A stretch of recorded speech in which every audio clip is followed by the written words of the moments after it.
Hello and welcome back to the channel, and we are back with what seems to be the only content on this channel recently, and that is another trailer breakdown. We have been blessed with a second Secrets of Dumbledore trailer, and as you know, I love to deep dive and go through frame by frame and see what secrets I can find. If this is something you're interested in, please consider looking at my previous breakdown of the other trailer that was released late last year, and also if you are interested in gaming, I have also done a thorough breakdown of the trailer that we received for the Hogwarts Legacy game. I will leave the links for these down below. Also, please consider liking this video and also subscribing to the channel if you would like any form of Harry Potter content. That is what I put out here, and we do all sorts of videos. We do Harry Potter news, we do trailer breakdowns, and we also do theories. If that sounds like something you'd be interested in, please consider getting involved. But without any further ado, let's get into this trailer breakdown. So as I said before, the trailer begins with a shot that all Wizarding World trailers should start with, and that is a wide shot of the Hogwarts castle. It's very similar to the shot that we get in the first trailer that shows the Quidditch players chasing the Golden Snitch around the castle. During this first scene, we have Dumbledore speaking the following words. "Memory is everything. Without it, we are blind. Without it, we leave the fate of the world to chance." This is a line that he says to Harry when they are talking about getting the memory from Professor Slughorn in the Half-Blood Prince. The way this scene is played out acts as though Dumbledore is trying to remember something from his childhood. It's still unclear what this is at this time, but he is holding on to the Blood Pact as he is thinking of these things. There may be a memory that has been suppressed from him by Grindelwald from the past that could be the key to defeating him. In the next scene, there is more to hint at this, because this is during the conversation that he is having with Aberforth from the first trailer. We get a clearer shot of the writing left on the mirror by Dumbledore, and to me, it looks like it could say, "Do you know where it's kept?"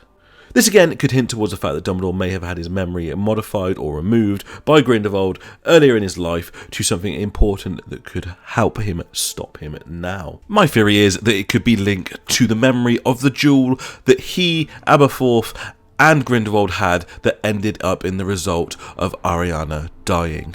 We see that Dumbledore and Aberforth are interrupted by a young McGonagall who brings dire warnings about Grindelwald.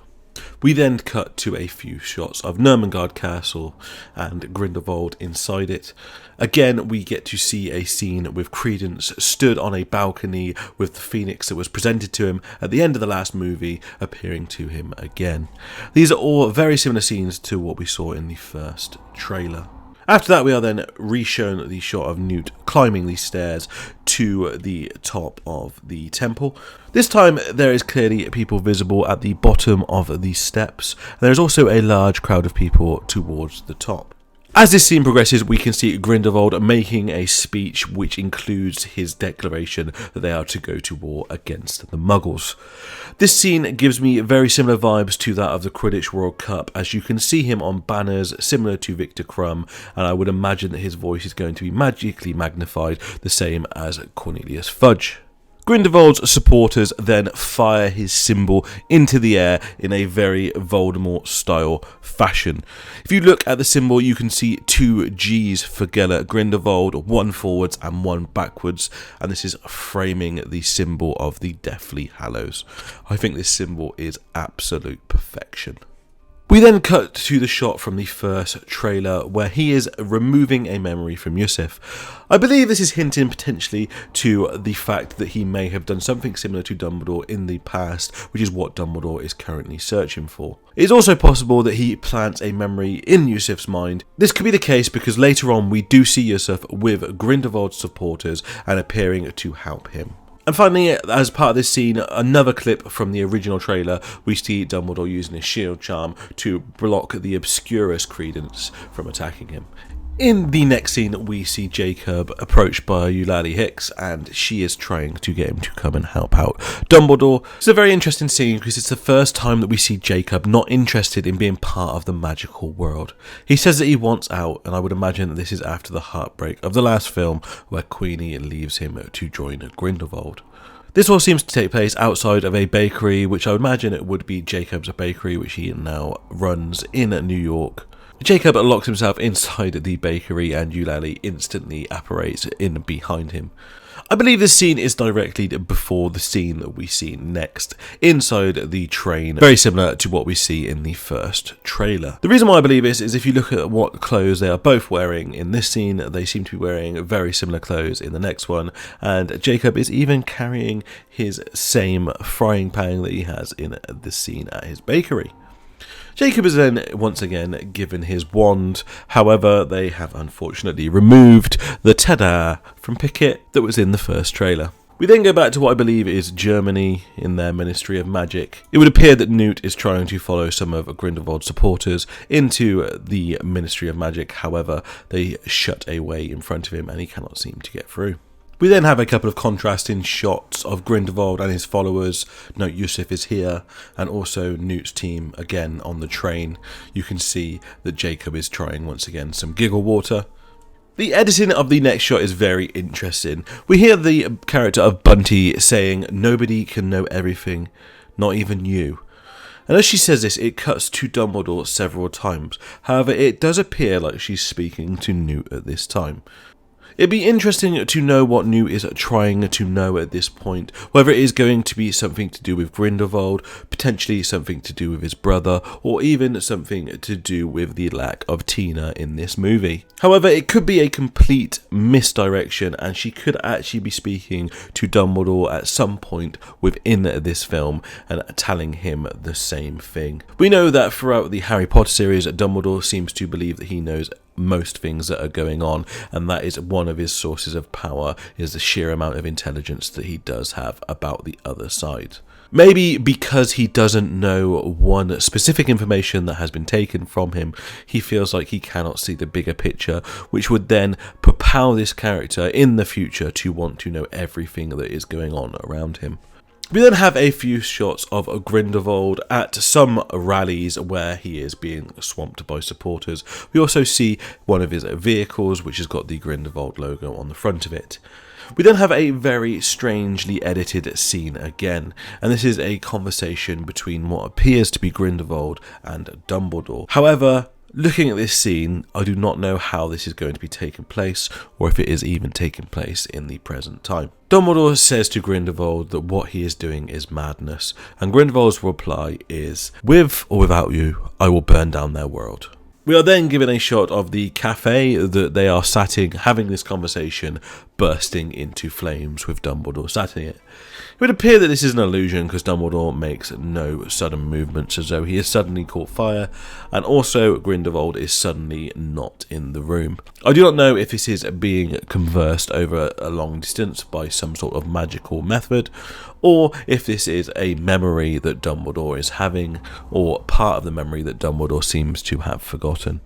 The next scene, we go back to the room of requirements with this teleportation device in the middle of it. They're talking about their upcoming plan, and if they manage to come back alive, they consider it a success. It would look like their plan considers some form of misdirection.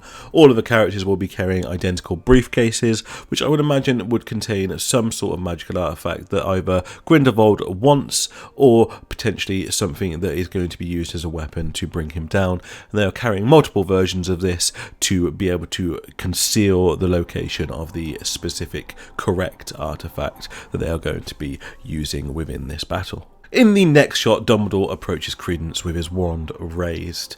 They then seem to be fighting in some sort of black void. I'm wondering if this is a location that Dumbledore is able to manifest to bring Credence there to fight him, to protect the muggles around. As you can see from the earlier scene, Credence creates a lot of destruction when he turns into his Obscurus form, so maybe Dumbledore has taken him to this location to help prevent further casualties. It does seem to be potentially linked to the Deluminator, as that appears to be what Dumbledore is holding when we see Credence prone on the floor, and then it warps back into the real physical world. It's really interesting to see the Deluminator used in many different ways. Initially, obviously, it was introduced to us just as a putter-outer. However, it is then later on in the story used by Ron to be able to get back to Harry and Hermione, and now we see a different use for it. It seems to be a very powerful magical object. Another slightly different shot in this trailer is Newt on the other side of the protection that we can see Grindelwald's supporters cutting through. It would appear that whatever they have in their briefcases towards the end, I would imagine Newt is collecting at this point. It is possible that it is this baby creature that looks similar to a Thestral. We then see some more extensions of scenes that we've seen in the previous trailer. The fight in this marketplace shows Eulalie using crystal balls as a weapon, much similar to what Professor Trelawney does during the Battle of Hogwarts. We also see this rather unique and impressive spell by Theseus where he seems to trap one of Grindelwald's supporters inside a wall as some form of 2D adaptation of himself. And then, rather gruesomely, we see some poor soul impaled by what I believe is going to be a manticore's tail and dragged down into the depths, while Newt and Theseus are trying to escape with these fire crab-like creatures. Newt then says that we're going to need some help, and it cuts to a few scenes of his wondrous creatures, showing that this story is still based around his fantastic beasts, however much it is deviating towards the story of Dumbledore. We then see what is going to be part of the final battle of the movie taking place where Grindelwald did his speech earlier in the trailer at the top of the mountain. So it would appear that at this time the Blood Pact has either been destroyed or there is a loophole around it. Neither seems to be holding back, and I cannot wait to see this in the movie in full. And coming to the end of the trailer, we get some random shots of fight scenes throughout the movie, and also what appears to be Theseus being dragged down by one of the manticore tails towards the pit, and Newt grasping out to try and save him. One thing I did notice going through frame by frame of these fight scenes is that a lot of Grindelwald supporters seem to be being taken out by a bludger. We then finally have a shot with Dumbledore and the Phoenix flying next to him. He says things are not what they seem. This could be hinting to the fact that the Phoenix is not producing itself to Credence, and Credence is not actually a Dumbledore. There could also be some big reveal with the Phoenix. We know that a blood curse has already been mentioned in this series, so potentially there is a similar one with a Phoenix, and it could be a character that we know. The title then appears on screen again, surrounded by the Phoenix symbol. And then we have the last scene of the trailer, which is the most intriguing to me. It seems like a throwaway joke, however, there is much more hidden in this scene. Now this final scene starts off with Dumbledore asking Jacob if he is enjoying his wand. It then cuts to a scene that does seem to clearly show Jacob using magic, which would to me suggest that perhaps he is a wizard. This would then also explain how he is able to see Hogwarts, because Muggles are not able to see the building itself, and we clearly see him in parts of this trailer and the previous one inside the school itself. It would also be a nice explanation as to how he can understand all of the magic activity that is going on around him. This could also potentially be a turning point of the movie, as when he uses magic, Queenie can see that he is actually a wizard and does not need to fight for them to be together.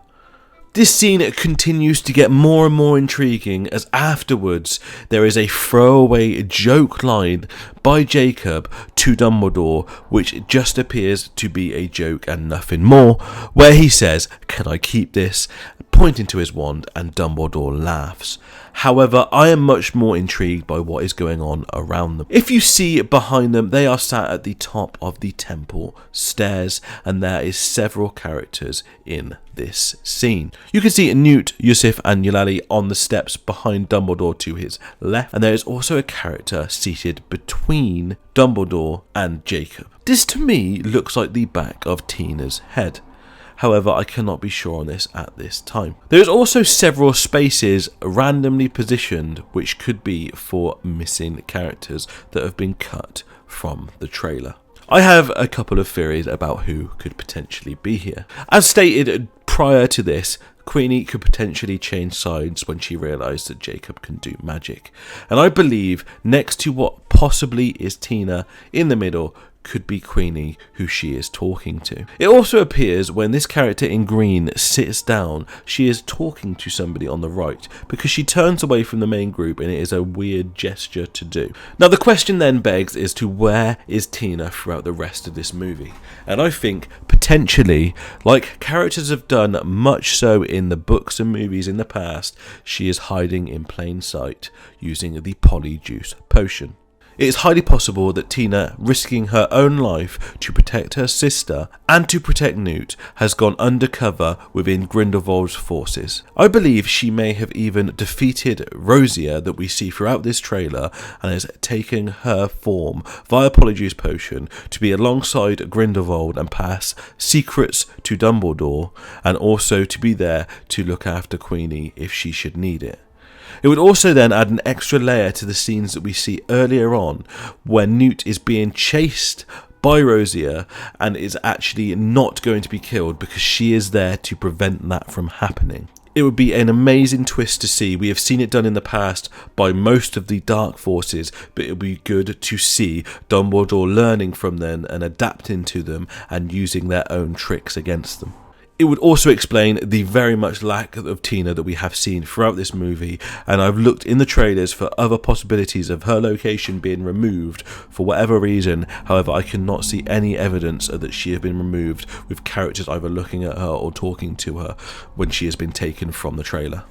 She could then finally reveal herself at the end of this battle, which would then cause Grindelwald to finally flee as he was down to no further supporters around him after they have been defeated in battle. And finally, in this last shot, the one character we do not see is Theseus. Now, this could be, unfortunately, pointing to the fact that he may not make it through the final battle, or it could be that he has been removed for some reason. There is a place right next to Newt in this scene that he could be sat in here. So there you have it. What do you think of this trailer breakdown? Hopefully I found as many secrets as possible. If I've missed anything out, please let me know in the comments below. Let me know what you also think of my theories based around Tina and the memory that Dumbledore seems to have lost. As I said at the beginning, please consider subscribing. I would love to see you here more regularly for my other videos. They are coming, I promise. But that is it for this video, and I look forward to seeing you in the next one. And until then, mischief managed.